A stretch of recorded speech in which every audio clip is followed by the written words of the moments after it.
Hello, I'm Robert Mackenzie, and welcome again to the University of Chicago campus. We're about to see part 3 of Milton Friedman's major television series, Free to Choose.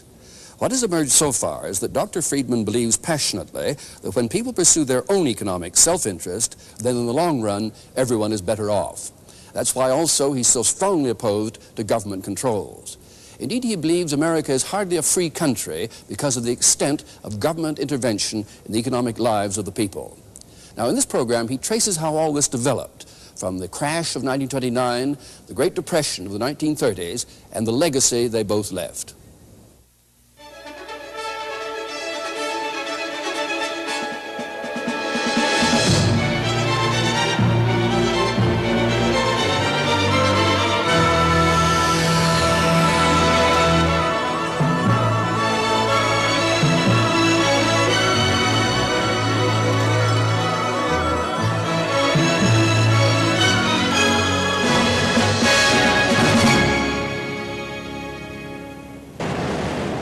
Delancey Street in New York's Lower East Side, hardly one of the city's best-known sights.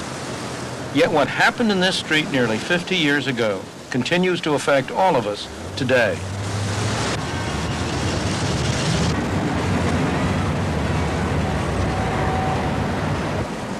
Wall Street. Most of us know what happened here 50 years ago.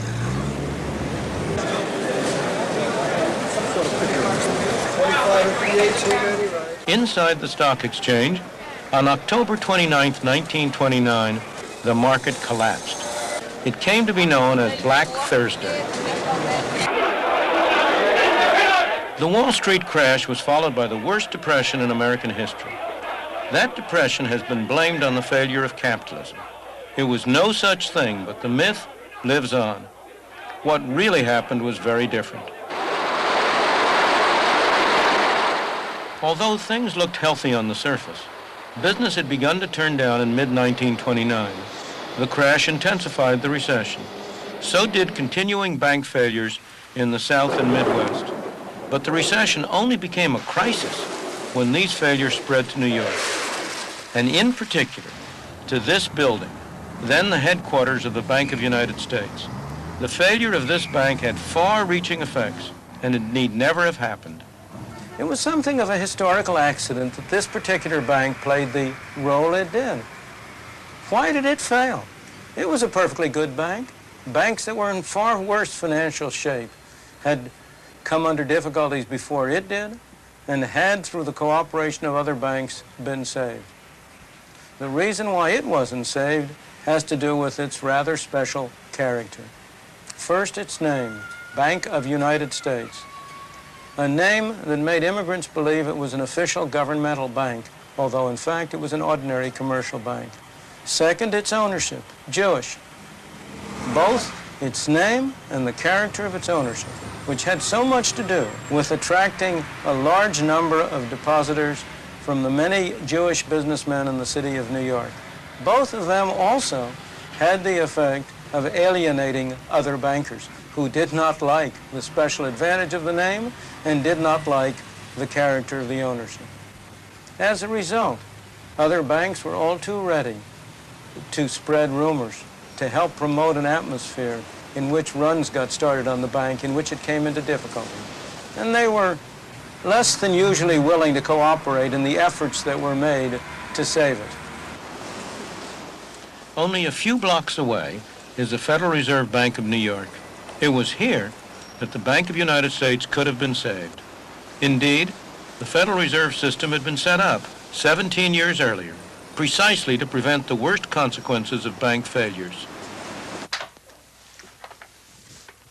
The Federal Reserve Bank of New York, whose directors today meet in this room, devised a plan in cooperation with the Superintendent of Banking of the state of New York to save the Bank of the United States. Their plan called for merging the Bank of the United States with several other banks, and also providing a guarantee fund to be subscribed to by still other bankers to assure the depositors that the assets of the Bank of the United States were safe and sound. The Reserve Bank called meeting after meeting to try to put the plan into effect. It was on again, off again.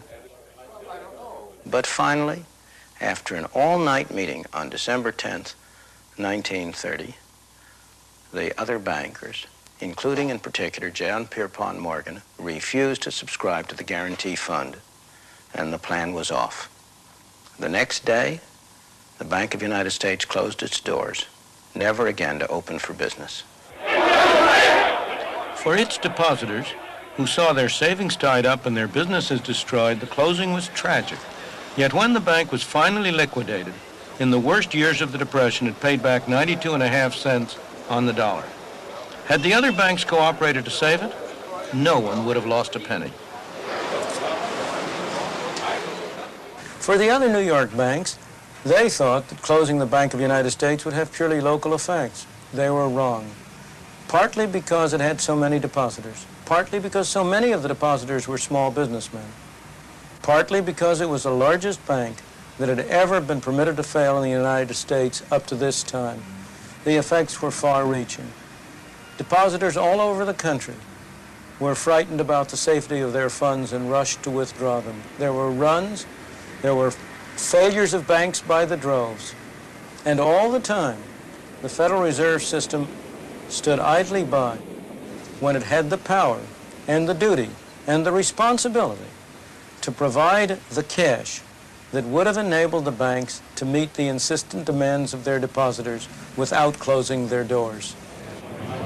The way runs on banks can spread and can be stopped is a consequence of the way our banking system works. 88 cents. You may think that when you take some cash to a bank and deposit it, the bank takes that money and sticks it in a vault somewhere to wait until you need it again to turn it back over to you. Okay, how would you like this? Like 2 10s, 1 5, and 5 1s. Okay. The bank does no such thing. It immediately takes a large part of what you put in and lends it out to somebody else. Thanks. How do you suppose it earns interest to pay its expenses or to pay you something for the use of your money? The result is that if all depositors at all the banks tried all at once to convert their deposits into cash, there wouldn't be anything like enough cash in the banks of the country to meet their demands.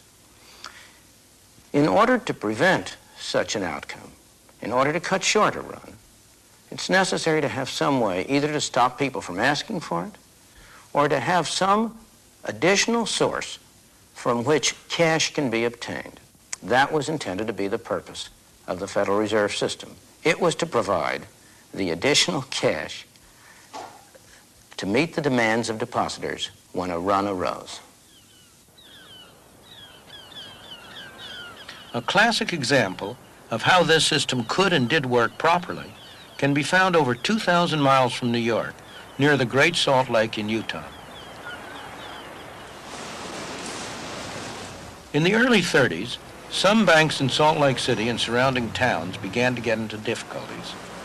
The owners of one of them were smart enough to see what had to be done to keep their banks open, and courageous enough to do it. When fearful depositors began to clamor to withdraw all their money, one of George Eccles' jobs was to brief his cashiers on how to handle the run. Well, then we called all our employees together, and we told them to be at the bank at their place at 8 o'clock, and just to act as if nothing was happening, just have a smile on their face, if they could, and me too. And we had 4 savings windows, and we said, never leave the window. Lunch hour, anything else, we must have every window open all day. But the important thing was, we knew you'd have a big line there, so there's no use trying to hurry because the line was going to continue. So we said, now, when you get a withdrawal slip and the passbook, go back and check the signature, even though you know your friend John Jones, just to delay time, just to mark time. And then when you pay the money out, we're not going to pay in $100 bills. We're going to pay in 5, 10s, and 20s, and count it twice, and hand it out with a smile. The bank survived the morning, but they didn't have enough cash left. So in the afternoon, they called for more from the Federal Reserve Bank.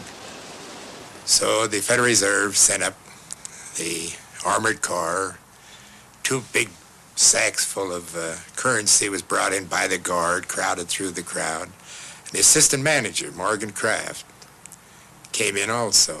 So Mariner, my brother, grabbed Mr. Kraft and he said, now get up on this marble counter and tell these people that you've brought up a lot of money and there's more where that came from. And he did. And then Mariner got up and said, now you've heard that story, we're not going to close. We're going to stay open as long as any of you people want your money. So don't worry about it at all. Well, of course, you had one other bank in the city, and we called him and told him that he couldn't close either. He said, well, I can't. I haven't any money to stay open. So we made him a temporary loan. Because we had another bank closed while this run was going on. The psychology of the public would be such we'd never break the run in our bank. Everybody would come until they got all of their money out. The bank survived the first day's run. It was time to change psychology. The second day was to be very different. So that evening we called our employees all together because we knew that the next day people had been working during the day and would have heard about this, and the next morning we'd have them with us. So we figured now we can't let a crowd build up in the lobby. So we told our tellers, I says, now you pay out this money just as fast as you can. So when anybody comes in the front door, they don't see a line. You pay out $100 bills. And don't let any line ever develop at your window. Well, it never did. So along about noontime, people were just coming and going in a normal fashion, and the run was over. It was all a question of reassuring the public that they could get their money. The Federal Reserve System was there to ensure that this happened by supplying cash to the banks. Why didn't this system prevent the Great Depression after 1929? Because from 1929 to 1930, after the stock market crash, the Federal Reserve System allowed the quantity of money to decline slowly, thereby throttling the monetary structure. By December 1930, the quantity of money had fallen by 3%, which may not seem much, but a growing economy needs additional money in order to prevent deflation and problems. Given this throttling of the monetary system, what happened after that was more or less inevitable. If the Bank of the United States had not happened to fail, some other bank would have been the victim. It would have failed and would have set off the runs. Once the runs started, the Federal Reserve could have prevented them from having the disastrous consequences they did by stepping in and providing the banking system in general, through creating new money, with the cash it needed to meet the demands of depositors. After all, once depositors start trying to take their money out of the banks, there is a strong tendency for the quantity of money to fall. Each dollar of cash which is withdrawn from a bank had been backing several dollars of deposits. If the Federal Reserve had stepped in, bought government securities on a large scale, provided the cash, the depositors would have found that they could get their money and they would have stopped asking for it. Ironically, the people at the New York Reserve Bank knew that this was the right policy. No one had advocated it more forcefully than Benjamin Strong, the first head of the bank. Tragically for America, he died 2 years before the real crisis. With the death of Benjamin Strong, a truly remarkable man who not only ran the New York Bank, but was also the key figure in the entire Federal Reserve System, a struggle for power broke out between New York, the other banks, and the board in Washington. New York lost, the other banks, and even more, the board in Washington won. That was a little noticed event, but it was the first step in that massive move of power to Washington that has dominated our lives ever since. Then and now, this building housed the U.S. Treasury Department. But at that time, the Federal Reserve Board also had its modest offices somewhere in the same building. The shift of power was sealed a few years later, when the board got its own magnificent temple a few blocks away from here on Constitution Avenue. Despite excellent advice from New York, the system refused to buy government bonds, something which would have provided cash to the commercial banks with which they could have met more easily the insistent demand of their depositors. Instead, believe it or not, the system stood idly by while banks crashed on all sides. As the head of one of the banks put it, the reserve system had to keep its powder dry for a real emergency. But if this wasn't an emergency, what was? As bank after bank closed, a chain reaction was in process, destroying money as it went.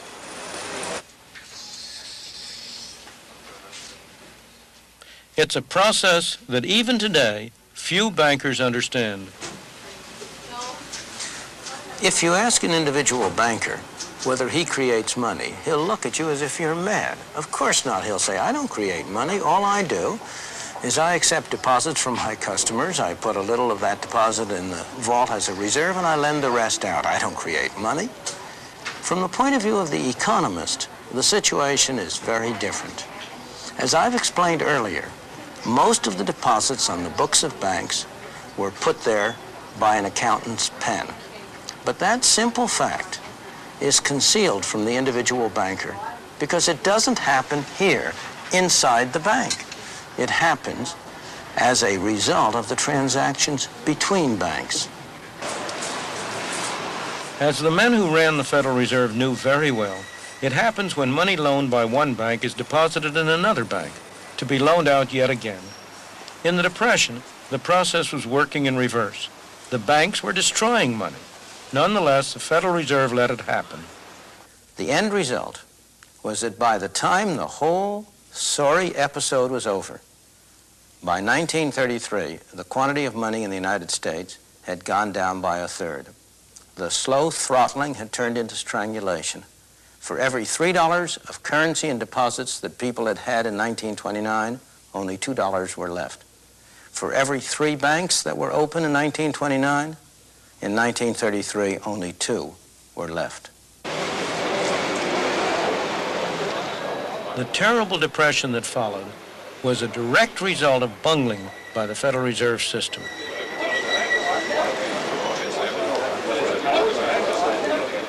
Their monetary policies stifled any hope of economic recovery. Worse still, America's depression was to become worldwide because of what lies behind these doors.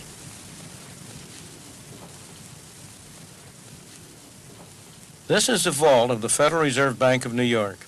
Inside is the largest hoard of gold in the world.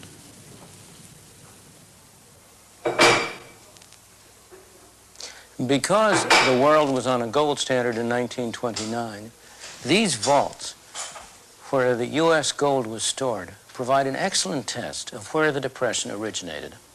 If the Depression had started in Europe or somewhere else in the world, the U.S. would have lost gold. More gold would have flown out of the country than came in. If, on the other hand, the Depression started in the United States, well, then the opposite would happen. More gold would come in from abroad as the effects of our depression spread there, than went out abroad. In reality, that is exactly what happened. When the international money system was based on gold, the rules of the game were these. The gold in the United States was supposed to control the amount of money issued by the Federal Reserve. In turn, the amount the Federal Reserve issued controlled the amount of money issued by the commercial banks, which in turn controlled the amount of money that individuals, businesses, and industry could get from the banks. The result, a monetary structure, all supposedly tied to the amount of gold in the vaults in the United States. But in 1930, the Federal Reserve didn't play by the rules. It stood by as banks started to collapse, and with each one that went, the money supply fell. Businesses and industry inevitably began to fail. Americans, now poorer, bought less from abroad. Britain was one of the countries affected. Like the United States, Britain had its own monetary structure tied to gold. The trouble was that Britain could now sell less abroad. It cut down the amount it bought from abroad, but not by enough. Under the rules of the gold standard, it had to pay the difference in gold. With every bar of gold that was shipped out of Britain, the amount of money decreased. a depression that was already underway in Britain got worse. British gold flowed into the United States, supposedly to form the foundation of a new slice of the monetary structure. But the Federal Reserve didn't let it. The gold was simply locked away. The results? Britain remained in trouble until in 1931 it went off the gold standard, cutting the link between the amount of gold and the amount of money. In the United States, suffering the worst depression in history, there was plenty of gold, but to no avail. Although these events happened almost 50 years ago, many of our policies today derive directly from them. Central bankers throughout the world, government officials everywhere, are afraid of a new Great Depression. They have therefore moved in the opposite direction. Instead of the problem of too little money, we are faced with the problem of too much money. The problems of inflation that plague us today trace directly from the problem of deflation that plagued us from 1929 to 1933. People came to believe that free market capitalism had failed. Something was needed to replace it. At Cambridge University in England, a new orthodoxy emerged in the 30s, one that has remained powerful to this day.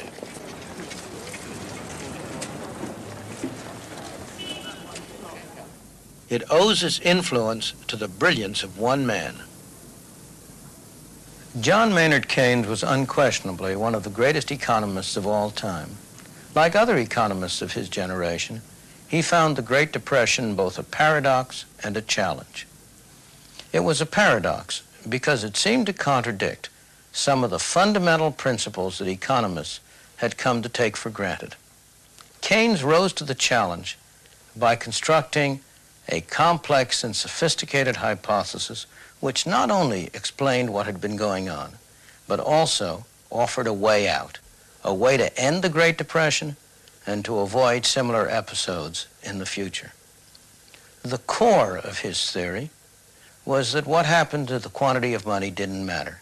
What really mattered was a particular category of spending, in economists' jargon, autonomous spending. What kind of spending is that? It might be investment by business enterprises in building factories and adding to the number of machines and adding to inventories. It might be spending by individuals to build houses. Or, most important of all, it might be deficit spending by government. If private spending on investment, on house building, was not enough to maintain full employment, then government could always step in and spend enough to make up the difference. The theory of pump priming was born. The theory was a godsend to politicians who had been grasping at any expedient. After all, throughout the ages, politicians have been only too willing to spend money, provided they didn't have to tax their citizens to pay for it. And here along came a scientific theory offered under the most responsible of auspices that justified what they had been wanting to do all along. Is it any wonder that government spending has exploded ever since, or that deficit spending, even without the excuse of war, and on a large scale, has become the order of the day? In America, the new Roosevelt administration adopted the Keynesian approach. It authorized massive spending on government projects. It involved government increasingly in the running of the economy. It developed programs designed to provide security for every individual. In England, too, the idea that only government could bolster the economy was firmly established, as this film of the time makes clear. With the assistance of the national government, work was restarted on the Great Cunarder 534, and we all hope that this is a prelude to a period of increasing prosperity in the industry. Exports of cotton goods to India have increased, and as a result of the quota system in the colonies, which the national government introduced in order to diminish the dangers of Japanese competition, exports of cotton goods to those colonies have been more than doubled. One of the most important contributions which the national government has made towards the improvement of social conditions has been a housing campaign without parallel in our history. Though some of these measures may have been useful, and indeed needed during the Depression years, the lengths to which they have since been carried would have horrified Keynes. Keynes died in 1946. I have always regarded it as a tragedy that he did not live another decade. He was the one man who had the standing, the personality, the force of character to persuade his disciples not to carry too far some ideas which were good for the 1930s, but which did not apply in the post-war situation. That he might have done so is suggested by an article he wrote just before his death, the last article he ever wrote, published after his death. In that article, he expressed strong reservations about the lengths to which some of his disciples had been carrying his ideas. If he had been able, if he had lived another decade, the post-war inflationary explosion might have been avoided. The massive growth of central government that started after the Depression has continued ever since. If anything, it has even speeded up in recent years. Each year, there are more buildings in Washington, occupied by more bureaucrats, administering more laws. The Great Depression persuaded the public that private enterprise was a fundamentally unstable system, that the Depression represented a failure of free market capitalism, that the government had to step in to perform the essential function of stabilizing the economy, of providing security for its citizens. The widespread acceptance of these views sparked the enormous growth in the power of government that has occurred in the decades since, and that is still going on. We now know, as many economists knew then, that the truth about the Depression was very different. The Depression was produced, or at the very least, made far worse by perverse monetary policies followed by the U.S. authorities. Far from being a failure of free market capitalism, the Depression was a failure of government. Unfortunately, that failure did not end with the Great Depression. Ever since, government has been attempting to fine-tune the economy. In practice, just as during the Depression, far from promoting stability, the government has itself been the major single source of instability.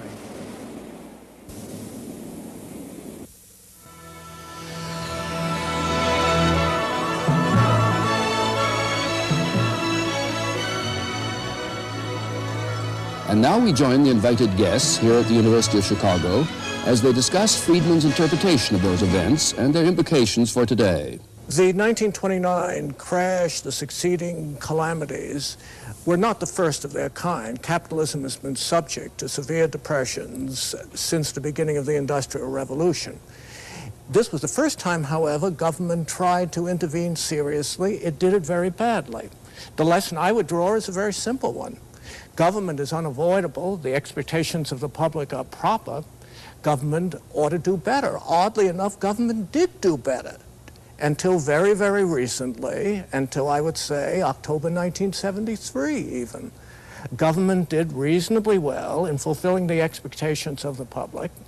I'm an unrepentant proponent of government intervention, intelligent government intervention, but I would describe much of the intervention which has followed the great 1929 crash as quite intelligent. Let's take a further look, though, at this argument that just as during the Depression, far from promoting stability, the government has itself been the major single source of instability. I don't think there is any stability this side of the graveyard. I don't think it matters what system you're working under. You're not going to have a level and hold it under any system with living human beings. Governments are larger now and therefore more of a source of an influence for good and for bad. And I think, like Mr. von Hoffman, that you can't get perfect stability. Given that you're going to have governments, given that they're legitimate functions of governments, there are also risks in having the government be as active as it is. Peter J. I think that government is a god that has failed. I think that we have too much of it and need less of it. I think it has failed to prevent both the modern forms of economic instability and the pre-war ones. I do not, however, think that government is the original or primary source of that instability, and I do not think that simply getting rid of the government, or greatly reducing it, which I'm in favor of, will by itself remove the instability. I would put it this way. There was a great economist with a suitably esoteric doctrine which could nevertheless be translated, as Dr. Friedman did in the film, into simple English, at the same time as there was the widespread hardship of the Great Depression and the natural yearning of human beings not to repeat anything like it. So you have a coincidence of an appropriate theory with an appropriate public sentiment, and I suppose the symbol in the United States was the passage in 1946 of the Employment Act of that year, which it was a weak measure, but it was nevertheless a public declaration of an obligation of government to do something about employment and economic prosperity, and a good thing too. Now that's really the crux of the matter. Do you agree it was a good thing too, that obligation was accepted by government at that stage? I think it's very important here to distinguish two completely different issues. There is the rather narrow issue as to whether Keynes was right or wrong in believing that you could stabilize the economy with regard to really one essential variable, unemployment, by a certain technique which he talked about. We may now think that he was wrong, but that's a quite separate issue from the broad political philosophical issue associated with socialism, associated with social democrats and many other so-called left-wing political thinkers, that the duty of government, so far as it can, is to concern itself not only with defense and law and order and the traditional things, but also with the social welfare and the economic welfare of a society. Now that's a broad philosophical... Was that a disaster, as Milton seemed to be implying, or was it a good and helpful and useful thing to happen? Well, that is one of the great, perhaps the greatest of all debates in political philosophy, as to whether or not it is right or is not right to believe that a society collectively should concern itself with these things and has the right, having concerned itself through law and through government and in other ways, to move to try to correct these things. But it seems to me, though, that Americans have believed that for the last century. I mean, William McKinley ran on the slogan of a full dinner pail, so that the notion that this is a government responsibility for prosperity dates from the 1930s, I think, is erroneous. What I wonder about after having seen that film is this. We have, in 1929, we have the man who could have saved it dead 2 years, and in 1946, we've got the man who might have saved it dying. So what I have to ask is, are we doomed to find out the right answer only too late? Is it possible that for somebody who's recently died? Rummage through the morgue. Well, you asked No, the but I think the question is a very different one. And it goes to much of the discussion to this point. Everybody looks for the right man. You say government... You brought him up. Those men at that time, quite right. But a system which depends on the right man is a bad system. The Federal Reserve was a bad system because it depended on the right man working it. The idea of demand management, of the kind of thing we're talking about, where Keynes's death mattered, was a bad system because it depended on a particular man working it. The notion that the problem that Bob Cashman brought up, that the problem is not that government interferes, but it does it unintelligently, is again a demand for the right man, the man on the white horse who will know what to do. My whole view is very different. It's the system that's wrong, and that we've got to have a system, that the right way to accomplish these objectives is to have a system which doesn't depend on whether you happen to have the right man pushing the buttons at the right time, but which relies on establishing a framework within which an invisible hand, within which the activities of people all over are able jointly to produce the kind of result. It won't produce perfect stability, but it'll produce a far higher degree of stability, a far greater level of freedom, and a far greater level of prosperity than the kind of thing we've had with these governmental interventions. But somebody still has to design the system. You can't take the people out of it entirely unless you're in the grave, as of course, says. but that doesn't... But the question is, I mean, it's said that generals always fight the last war. How do we know that the system won't fight the last war? We probably won't have another depression exactly like 1929 to 33. But that doesn't say we won't have another depression or another stagflation or another crisis of some other sort. But is the process reversible? Because you argued that the public, having been appalled by the Great Depression, in effect demanded of governments that they accept responsibility for well-being of the economy, for management of the society, and so on. Now, that expectation having been raised, can it be reversed? Let me answer a question you didn't ask and say that it seems to me that what we're getting here is the question of sort of social astrophysics.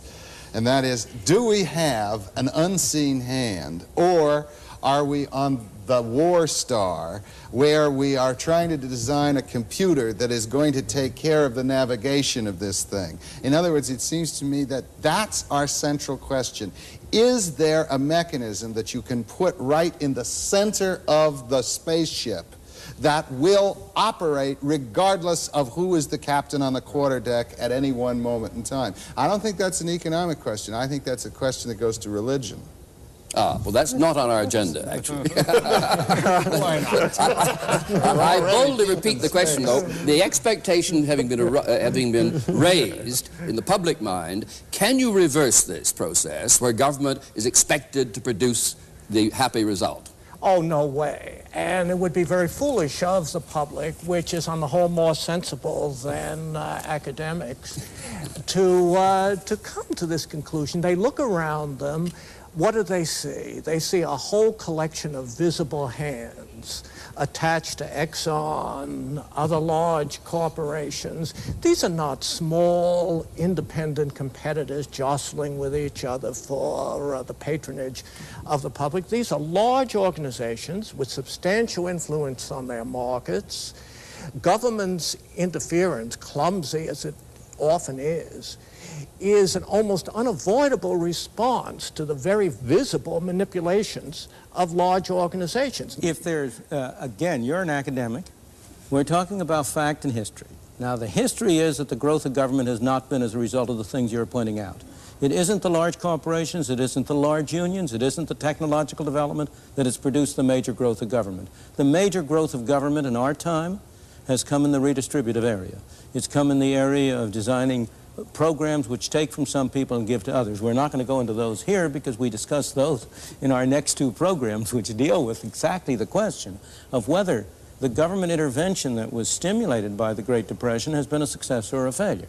But to your point, the grounds that you give for greater government intervention have almost nothing whatsoever to do with the actual factual growth of government. Now, at the end of the war, immediately after World War II, it was thought that government was going to get involved, especially in Britain, in France, in central economic planning on a large scale. Because of the war experience, too, when government was very much involved. And in Germany and Japan as well. Germany and Japan as well. And it's a war. Created a myth just as the Great Depression created. Or rather reinforced the myth of government responsibility. Yes, but it created a different myth. This is a subject we don't discuss much in the film. We've discussed it in a book that we're bringing out with the same title to go along with the book. But the great myth that was created by the war was a myth that government was efficient. And it was, for wartime purposes, at least in Britain and the United States. It wasn't so efficient in Germany and the losing countries. But why was that a myth? It was a myth because it is one thing for government to plan and to control an economy for a single overriding objective, one solitary objective, win the war. It's a very different thing for government to control the economy for the many numerous tastes of all of us, of a very large number of people in a complex world. And you asked the question of whether people's opinions can be changed. Yes. I can't change their opinions, you can't change their opinions, but experience is changing their opinions. Is there anybody anywhere now who believes that government is an efficient way to run an industrial enterprise? I think your question, can you get the genie back into the bottle, is a very important one. It is undoubtedly true that in democratic countries there will be a public urge expressed through the political process for something to be done about anything that seems to be wrong. The one thing that inhibits that is the belief that it can't be done. There is no politically expressed desire for the government to do something about the weather because it is widely believed that the government does not control the weather. It was widely believed under the gold standard and pre-Keynes that there was nothing the government could do about the kind of economic trade cycle and depressions that we had before that time. Since then, it is very widely believed, Milton may believe, I may believe wrongly, but nonetheless it's very widely believed that that is now a manageable thing, and therefore the demand is expressed that unemployment should not rise too high, inflation should not rise too high, and so forth. That we should have a war on want or a war on poverty. Now, if you believe, as Milton does, and on this issue I agree with him, that in fact government cannot handle this issue, and you want to get that genie back into the bottle, you can't simply do it by authorities or pundits or academics or others saying, here is a new rule, the government will do nothing. It will not intervene, it will not perform, there will just be a simple monetary rule. You've got politically to persuade people that this is part of a system which they can understand, which will in fact deliver for them the minimal economic objectives that they have, which are basically high employment and stability of prices and one or two other things. Now, in order to do that, you've got to describe a political economic system which will in fact deliver that result. And they will not believe, and in my opinion they will rightly not believe, that simply going back to where we were or where we imagined that we were in 1930 or 1870 by withdrawing the government from the game and doing nothing else will produce that result, and they're right not to believe it. The kind of pristine view that you appear to be putting up of no government isn't really a consistent view. Because I'm not putting up a view of no government. I'm putting up a view of a limited government, limited to specific functions. How you impose the limit. Note that today the budget of HEW is 1.5 times the whole defense budget. That is not where the major growth of government has come. Whether we spend too little or too much on the military is a very arguable issue which I'm not competent to discuss. Yeah, okay. But it is not the cutting edge of the dispute that we're engaged in. That cutting edge is on all these other functions which government has increasingly taken on its shoulders. How do you get from here to there? By persuading people to do it, and by doing it gradually. You do not get it overnight. CAB was a very, very persuasive element on getting rid of one branch of regulation. The failure of government to produce the full employment and the stable prices that was promised is another. You know, whom are we kidding? Is there anybody around anymore who really believes that government knows how to prevent, by its present methods, inflation or unemployment? We've had increasing inflation. We've had increasing unemployment, not only in the United States. We know this government doesn't. It seems to me that we're talking about at least 4 kinds of government intervention of differing popularity among the public. One is redistributive via the Social Security system and so on, and lots of that is popular. Welfare is unpopular, but Social Security is quite popular. Medicare has a mixed reputation, Medicaid a bad reputation. The redistributive system is a mixed bag from the public standpoint. Another kind of intervention deals with unemployment, a third kind deals with prices, and a fourth kind deals with regulation. Now, again, there is a cry about regulation, which itself breaks down, it seems to me, into 2 parts. Partly a safety kind of thing, partly an economic kind of thing. I doubt that the public is prepared, for example, to eliminate the Food and Drug Administration. Take the way of trying to smooth out the business cycle. All right, now wait on that. I think that the record of doing this in its clumsy way, Republicans, Democrats, assorted administrations in England and elsewhere, between 1945 and 1973 was quite good. Average unemployment during this considerable span of years was lower than it had been probably in any previous spell of modern economic history. Inflation was not a persistent problem in this. Now, I would say, putting the claim at a very modest one, that Keynesian intervention, if we use that as a label, worked pretty well for a whole generation. Now, anything that works well for a whole generation isn't entirely bad. From that fact, and the undeniable fact that things are working poorly now, are we to conclude that the Keynesian sort of mixed regulation was wrong, yes, or alternatively that we need still more regulation? That's my conclusion, I might say. You want the right people manipulating the levers, but go back. Memory smooths things out. If you really look at that 25-year period you're talking about, it was not a period of stability. It was a period that was punctuated by the very sharp inflation of the Korean War, It was a period that was punctuated by 3 recessions in the course of about 8 years in the 50s and early 60s.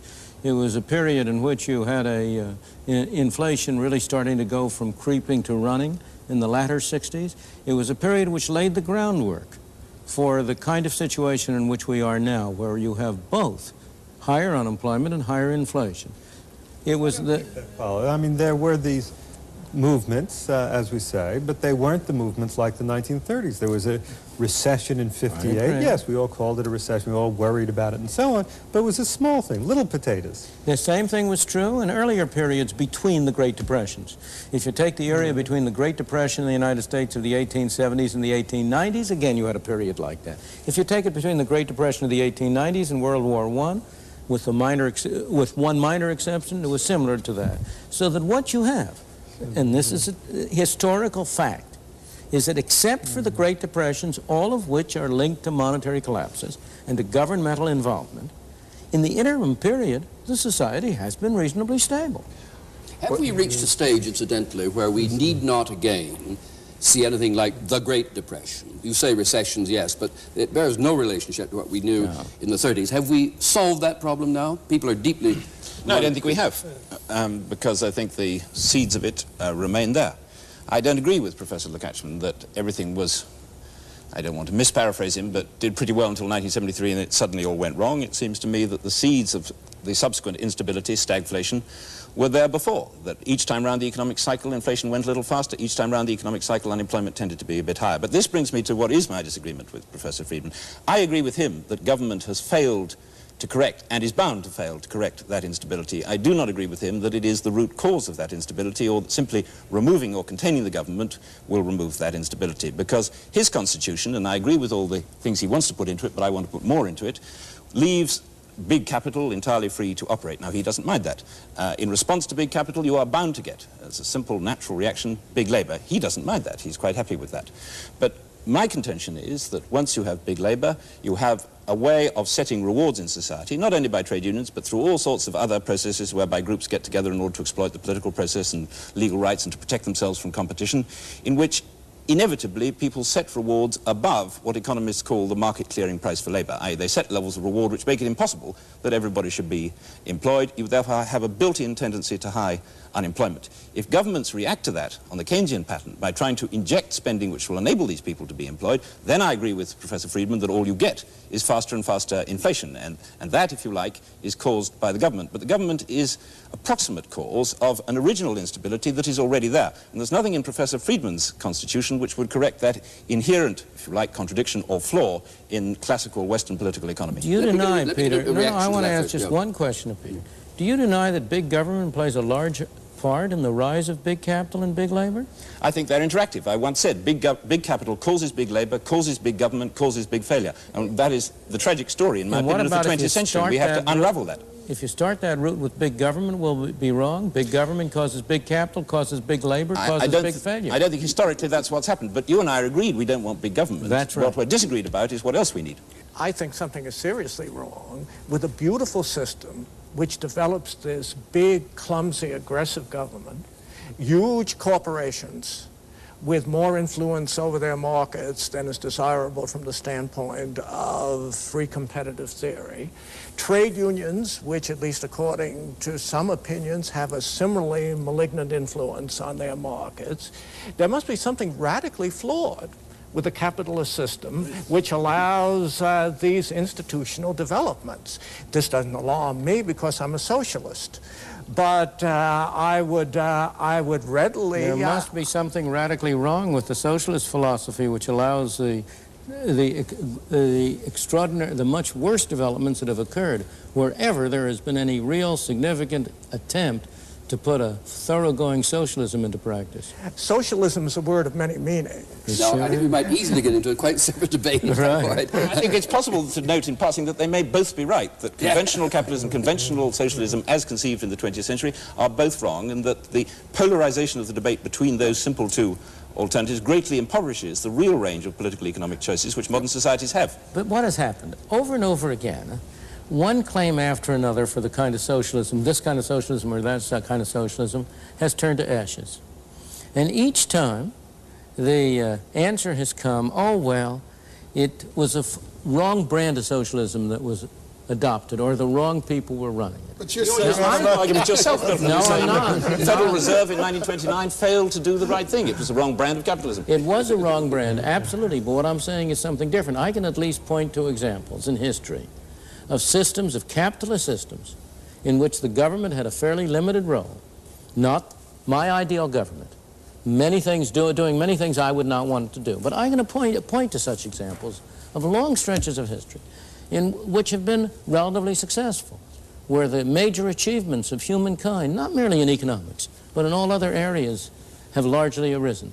It is very difficult to point to any similar examples of where big government has achieved such success. But you said before you didn't like to go back. You're now talking about going back. No, I didn't say I didn't like to go back. What I said is going back or forward is irrelevant. What we want to do is the right thing wherever it comes from. Because, as Bob Lukacsman said earlier, things have increased in scale, and the scale of business has increased. And you were saying just before, big government, big labor, big industry, big firms go together, and you didn't accept it before when Bob said you accept it now from here. No, I don't accept it. What I accept is that big government is a major factor promoting big labor and big capital. I did not accept that in the absence of big government, you would have the big capital and big labor that worries him. You don't think the big capital arose before the government? What are we doing here? No, I mean, defending big government is like defending death and taxes. When was the last time you met anybody who was in favor of big government? Today I met Bob Lukacsman. With discrimination. Not per se. You're in favor of functions. I make a living by making distinctions, after all. Certainly not without qualification. How the yields the floor. What I was going to say is, I think most of us are not in favor of big government as a theory. The question that keeps haunting me here is, how do you, going back to your question of just the monetary regulation, how do you make, and let's assume that you can really, we'll go a step further and we'll say, we'll go all the way with you, we will install that mechanism. What makes you think that when the storms arise, that the people running that mechanism are not going to misread just as they did in the past? Because I'm going to have, if I had my way, I would have a mechanism which didn't require them to read anything. In other words, simply a money formula. And absolutely. It is cranked out in relation to the GNP regardless. Right. The question is, how are you going to keep them tampering with this black box? That you have a thing. I'm not going to have a black box. I'm going to have a very visible system. I've written out, as you know, I know. Developed at great length the precise details of what I would do. It will calculate this, but then there's going to be someone who'll come in, the people that you dislike will say, but we could do it a little bit better by doing it this way or that way. Of course. How will you keep them from doing it? Well, in the only way in which you can do it in a democratic society, by establishing both a written and an unwritten, and the unwritten is just as important as the written, an unwritten constitution on the part of the public at large, an acceptance of the view that this is not what people in government ought to be doing. That their sacred measure. Well, if you want, but not necessarily sacred in a theological sense. No, but unfair criticism of Professor Friedman to say he's a bad doctor because people won't actually take his medicine. I mean, that is not fair, but it does seem to me, and I say it again, that to reduce the whole debate to one, are you in favor of big government or small government, as though that was the only interesting or important political economic choice we had to make, is very foolish. That is very foolish. And if you put it in that form, in practice in democratic societies, people will go on backing, supporting and paying for big government. Because unless you, in addition to pointing out the errors, defects, weaknesses, fallibilities and failures of government, you also describe in some detail and with some attraction the other changes that you're going to make in the non-governmental sector of the economy, which are going to give people the kind of protection, the kind of opportunities, the kind of fulfillment, the kind of stability, the kind of prosperity that they want. They are not going to buy it because you're offering them in a pig in a poke, and they will see it, whether or not you approve of the phrase or whether or not I approve of the phrase, as going back to something which they're glad to have got away from. The question of how you draw the lines and where you draw the lines is a difficult one, and I can't see any possible way of somehow making a decision on that that will stand like the Rock of Gibraltar against all comers. I don't think that the public is going to, nor should it, choose ideologically. I think it's going to favor and disfavor certain activities of government out of its experience, by its perception of what's good in its own interests and so on. And I don't preclude the possibility that there will be a different mixture of perceptions by the public, which will lead to a shift in the functions of government. But I think it's at least as possible that after the shift occurs, government will be perceived to have more functions as that it will have fewer functions. It seems to me also that you could have the monetary policy that you're talking about and have the very big HEW, et cetera, and more easily. Unfortunately, you're right. Now, could you dilate on that? No, I meant it, seriously. I agree with you. I agree with Nick. So these are separable issues. And Peter J. will agree with that, too. In fact, he and I are in almost complete agreement on the desirable monetary policy.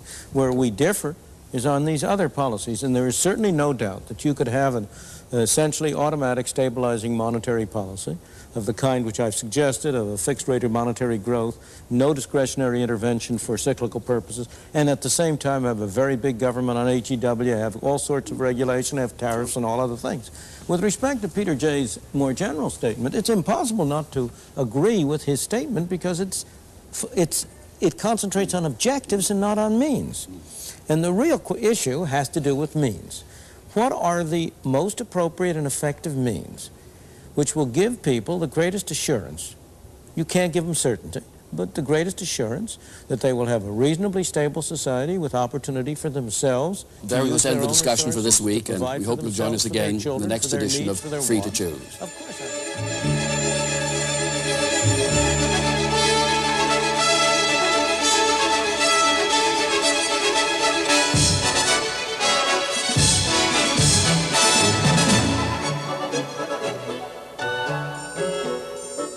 Next week, does the government's welfare system really help the poor and needy, or is it a scandalous waste of taxpayers' money? Is HEW an instrument of a compassionate society, or is it the symptom of an over-governed bureaucratic jungle? Don't miss Part 4 of Free to Choose next week.